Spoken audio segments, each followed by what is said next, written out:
Muito bem, estamos de volta. É o último bloco do nosso programa. O tempo passa, o tempo voa. E logo na sequência você vai continuar ligado com a gente aqui no canal Viver Brasil. Sabe por quê? Porque na sequência tem Saúde e Bem-Estar com o nosso querido Fernando Rocha.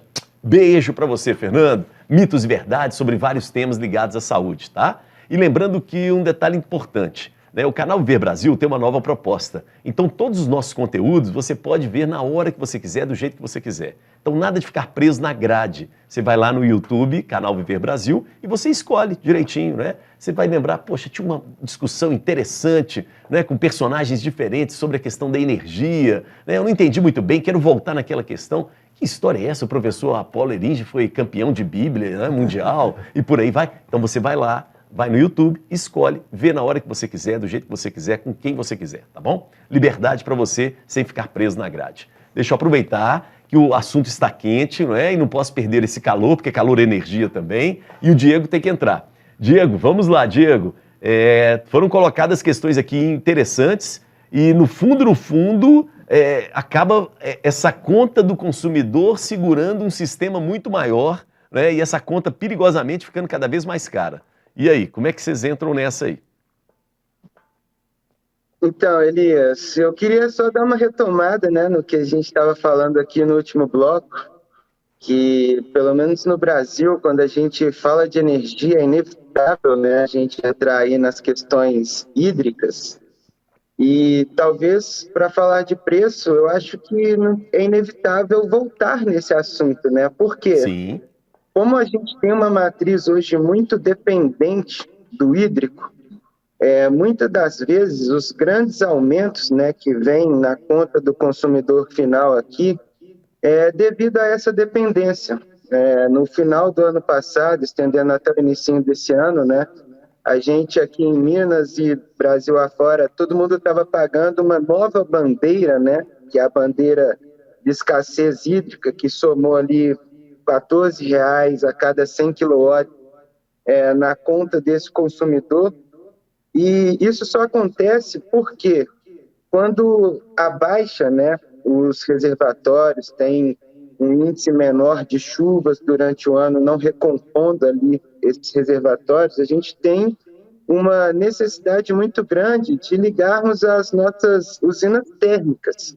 E, sem dúvida, essas usinas térmicas elas têm um custo operacional muito maior e isso sempre tem que ser repassado para o consumidor final. E claro que isso vai sempre, a cada ano, gerando mais custo para o consumidor final. Então, saindo um pouquinho, né, da questão do hídrico ligado principalmente ao agronegócio aí, e voltando para o âmbito da energia, uma das grandes missões de quem está atuando no setor elétrico hoje impulsionar, incentivar cada vez mais a diversificação da nossa matriz. A gente já vem vendo um crescimento muito grande do solar, a gente já tem um desenvolvimento muito grande do eólico, o biogás hoje ganhando cada vez mais força, né?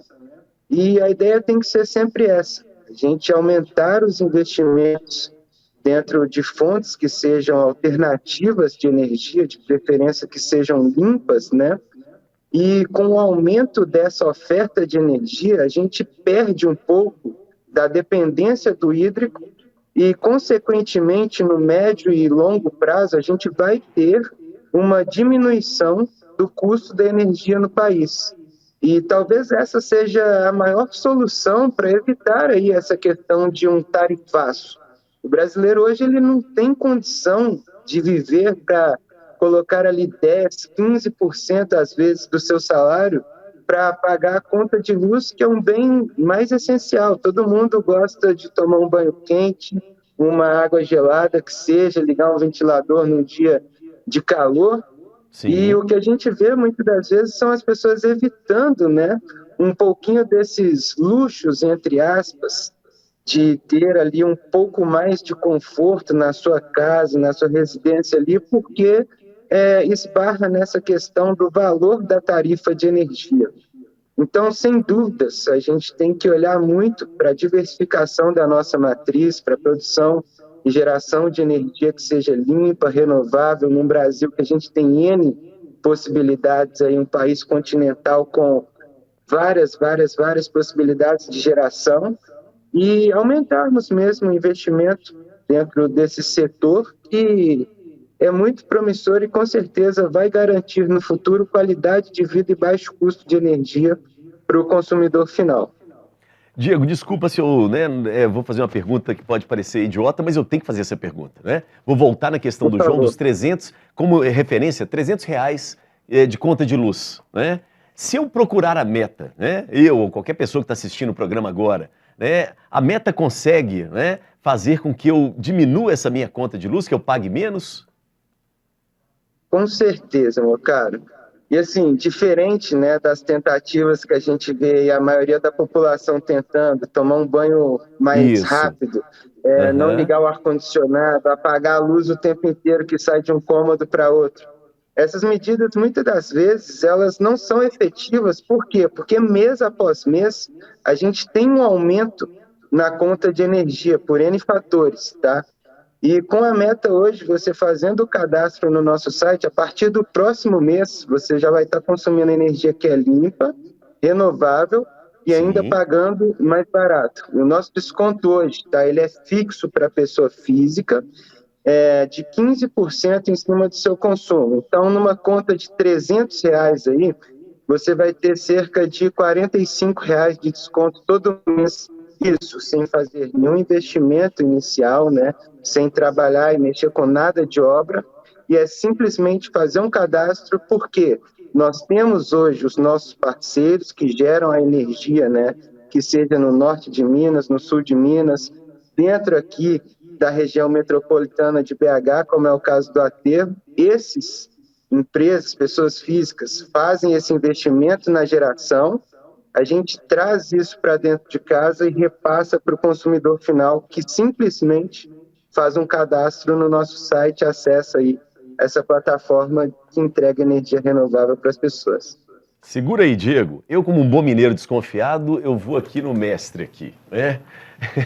O Diego, né, ele prometeu que vai diminuir. É possível isso mesmo? Hoje eu sou cooperado de uma empresa que faz isso, né? No meu prédio eu não tinha condição de instalar a minha usina, eu comprei... A usina, o síndico falou. Aquilo que o João falou. Isso, né? Não dá para colocar aqui, porque eu tenho uma área comum, eu preferi me associar a uma cooperativa.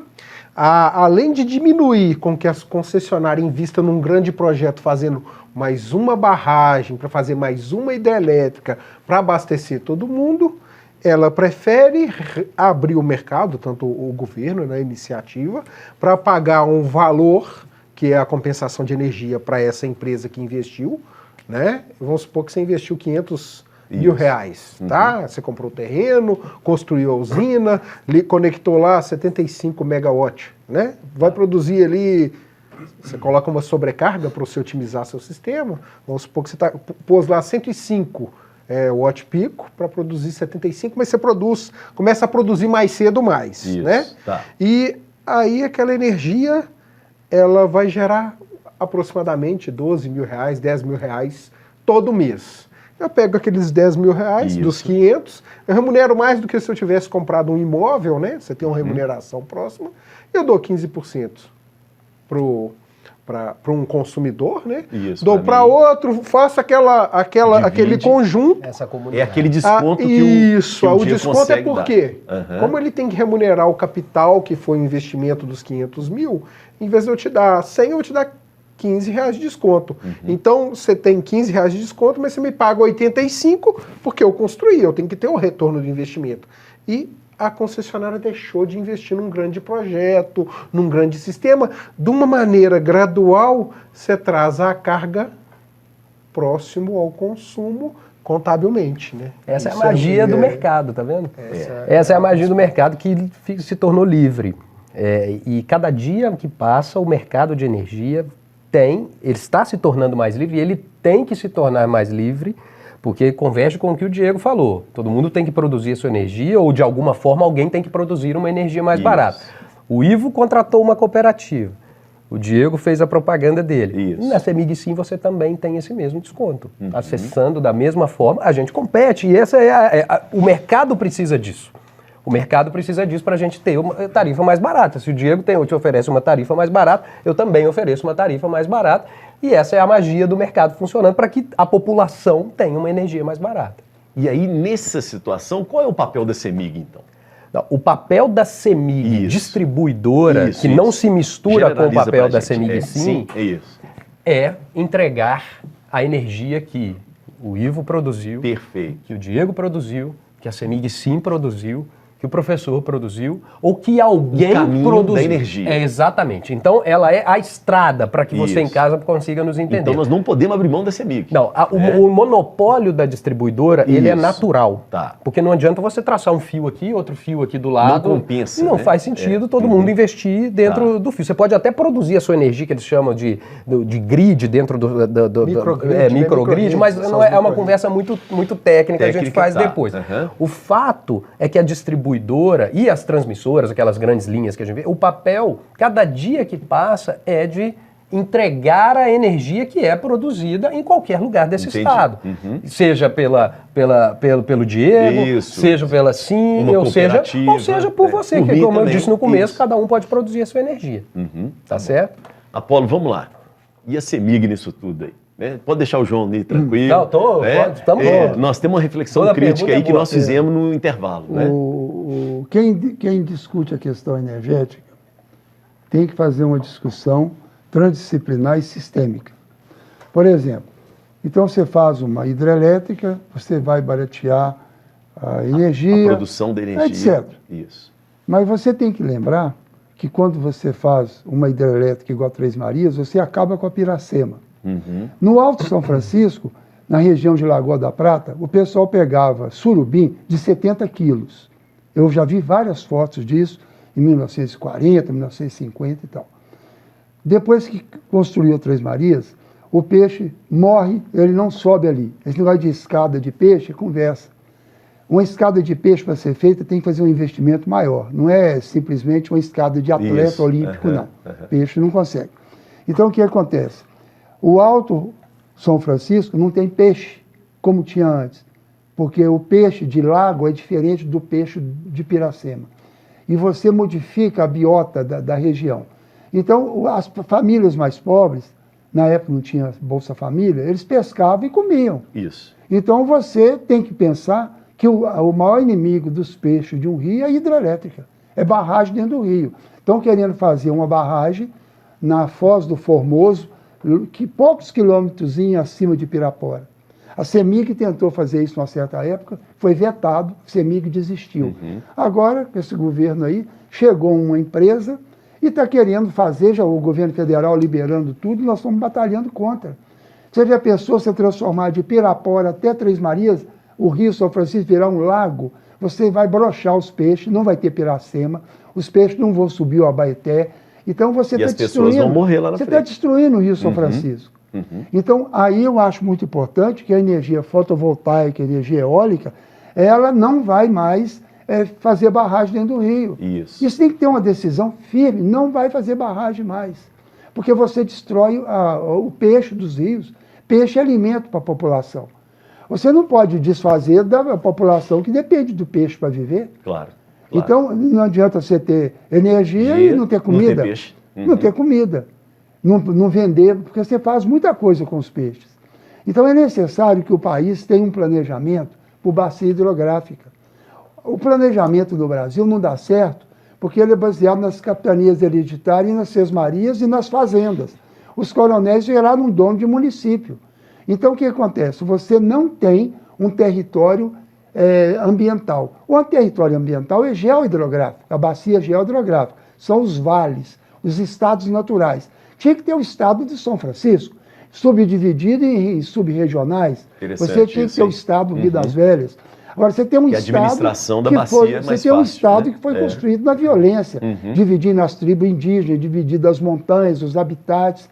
Então, o Brasil, ele está vivendo olhando para trás. E quem olha para trás não olha para frente.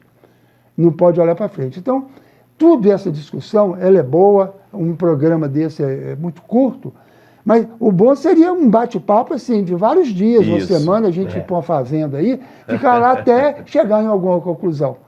Porque como disse o nosso amigo ali, o Diego, não sei se ele viu a primeira parte, ele está atribuindo a escassez hídrica, que foi decretada agora, como sendo falta de chuva. Eu não sei se ele pegou o que eu coloquei. Você falou agora, isso. Uhum. Depois de 30, 40 anos, o agronegócio, tirando a água subterrânea, foi rebaixando os lençóis, porque com o desmatamento você diminuiu a infiltração de água no chão. A água cai, vai assoreando os rios e escorre. Então você diminuiu. Então nós criamos um déficit de água. A gente vê aqui em Belo Horizonte, né? Tem um déficit subterrâneo. No Rio Verde Grande, ali por lá de Janaúba, que vai até o São Francisco, na fronteira com a Bahia, o Rio Verde Grande ele enche e fica todo cheinho, tem umas barragens no meio do rio lá, feitas clandestinamente, e dentro das fazendas também, gente desviando água para dentro das fazendas, campeões de produção de banana, que todo mundo sabe que faz isso e ninguém faz nada. Se fosse o pobrezinho invadindo a terra aí, a polícia chegava. Esse pessoal, de repente a água some do rio, a água criou uma pressão negativa subterrânea na área cárstica, de calcário, a água foge para debaixo do chão, inclusive levando sujeira, esgoto. Então isso é uma destruição do ciclo hidrológico. Nós estamos destruindo a beleza que é o funcionamento da natureza. E não há lei ambiental no Brasil, e quando há, ela não é cumprida, né? Aí o pessoal fala, mas isso é legal, né? A escravidão no Brasil foi legal e a crucificação de Cristo também foi legal. Isso não é argumento para a gente. Sim. Então é necessário uma discussão mais séria no Brasil. E quem faz essa discussão é a sociedade civil. Porque os parlamentares que são eleitos para fazer isso, os governadores e o prefeito, eles estão, em Minas Gerais, vendidos à mineração. Eles estão vendidos. A mineração foi culpada pelo acidente criminoso de Mariana e de Brumadinho, e o Estado culpado, o Estado réu, recebeu indenização de 37,6 bilhões. Como é que você indeniza o réu por um crime praticado por eles? Sabe por quê? Porque isso autoriza eles a continuarem com a mineração e minerar a Serra do Curral. Eles estão fazendo isso porque eles deram 37 bilhões para o governo e eles compraram o direito de destruir a Serra do Curral, que é patrimônio cultural, e então vão destruir agora a Serra da Gandarela. Isso é venal. Então não dá para discutir o Brasil tranquilamente. Nós estamos diante de um crime organizado. É muito profunda a questão. Então as pessoas que lutam pelo bem comum, elas não são remuneradas, são voluntários. E quem deveria estar defendendo o povo, o Estado, está mancomunado com empresas. E não respeitam o meio ambiente, e nem o povo. Olha as pessoas morrendo com essa questão da lama. Destruiu o Rio Doce, está todo asfaltado de minério até o mar, acabou todos os peixes ali, só tem nos afluentes. E isso não é pouca coisa. Não é pouca coisa. Apolo, as pessoas estão se mobilizando mais? Olha, infelizmente, a luta da população é muito dura, sabe? Porque a população optou por uma luta democrática pacífica. Eu mesmo participei de guerrilha, de luta armada, e eu voltei da anistia, falei, eu vou me integrar a uma luta dentro da lei, dentro do... Sim. E aí fui presidente do Comitê da Bacia do Rio das Velhas. Participei do Comitê do São Francisco, acreditando na contribuição participativa, da mobilização da população, mas acreditando que o governo e esses empresários eram sérios. Eles não são. Por exemplo, você vê o que a gente tem visto aí na mineração e o comportamento da Secretaria do Meio Ambiente, eles não merecem o mínimo de crédito. Como é que você vai fazer política democrática se você não confia no cara? Se eles são, vamos dizer assim, do ponto de vista político, marginais. É assim que tem que ser tratado. Em 2014, todos os candidatos a presidente da República estavam financiados pela Vale. Que democracia é essa? Então o Brasil tem que ter um choque de seriedade para a gente acreditar na democracia. Senão o país vai para o buraco. O Parque Linear, por exemplo, a população se mobilizou. Deu tempo. Eu participo desse movimento. É uma coisa bacana, porque a população tinha plantado aquelas árvores ali, e aquilo ali pegou de surpresa. Todo mundo chega a ver aquela coisa maravilhosa, o Parque Linear, porque é uma linha de ferro, né? Isso mesmo. Porque o Parque do Rio é ciliar, não é linear. Boa. Então é importante essas lutas que a gente faz. Agora com a Serra do Curral. Agora, no caso da Serra do Curral, e não esqueça a Serra da Piedade, isso. Que é um santuário, eu tive lá tombada, agora, coisa revoltante, sabe? E Caeté está no alto da serra da Gandarela, então se acabar a água da Gandarela, Caeté vai ficar sem água. E a água só tem lá de baixo, não tem nenhum rio que passe em Caeté, pela altitude. Então eu fiz uma reunião com a população lá, tinha até representante da Igreja Católica, da cúpula da igreja, que é uma ameaça assim. Quando você podia imaginar que os caras teriam o atrevimento de cortar a Serra da Piedade como estão fazendo? Você podia imaginar isso há uns anos atrás? Tudo aconteceu e começa a acontecer na medida que o boom de exportação de minério de ferro, que exporta água, exporta minério, e exporta metalurgia, exporta siderurgia, os empregos. Porque quem é que vai fazer metalurgia e siderurgia aqui se o minério é todo para exportar? Bom. Então, assim, é uma coisa complexa. Você tem que discutir com paixão, com inteligência emocional. Nós não podemos discutir o Brasil como se fosse o Cristo do Império Romano. Você já viu o crucifixo do Cristo do Império Romano? Ele só falta estar subiando, fumando, tranquilo, porque estava no poder. Mas o Cristo mesmo foi torturado. Então, nós não podemos deixar de fazer essa emoção ao debate. Boa. Obrigado pela emoção. Gente, nós estamos chegando ao final do programa. E eu preciso primeiro deixar o contato das pessoas que querem conhecer um pouco mais a CEMIG Sim, hein, João? Como é que a gente faz? Vai ser um prazer, tá? Eu convido você que está em casa, você que vai assistir a gente em qualquer horário, com essa diversidade de possibilidades de nos assistir aí, a conhecer a CEMIG Sim através do cemigsim.com.br, conhecer um pouco da nossa empresa, um pouco dessa história, e convido você a produzir a sua própria energia com a gente ou fazer parte de uma das nossas comunidades solares, tendo acesso a essa energia que é limpa, que é sustentável e é muito mais barato para você, de uma forma simples e inteligente, como você não viu. Tá bom. Tá bom? Deixa eu aproveitar aqui. Diego, como é que a gente entra em contato com você aí que nos prometeu um desconto, hein, Diego? Vamos lá.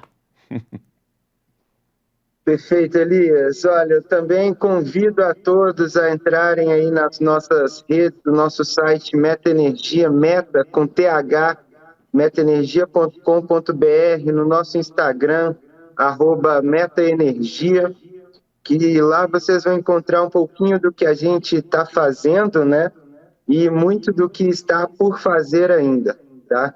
E eu queria só aproveitar a oportunidade aqui para falar com o professor Apolo que eu falei da questão da crise hídrica de uma forma bem sucinta, só para não delongar muito a minha fala, mas compartilho muito dessa visão que ele colocou.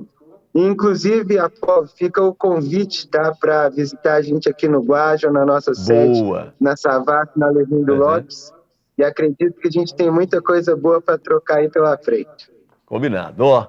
Apolo já disse que vai, viu? Aguarda ele aí. Prepara o café. Prepara o café.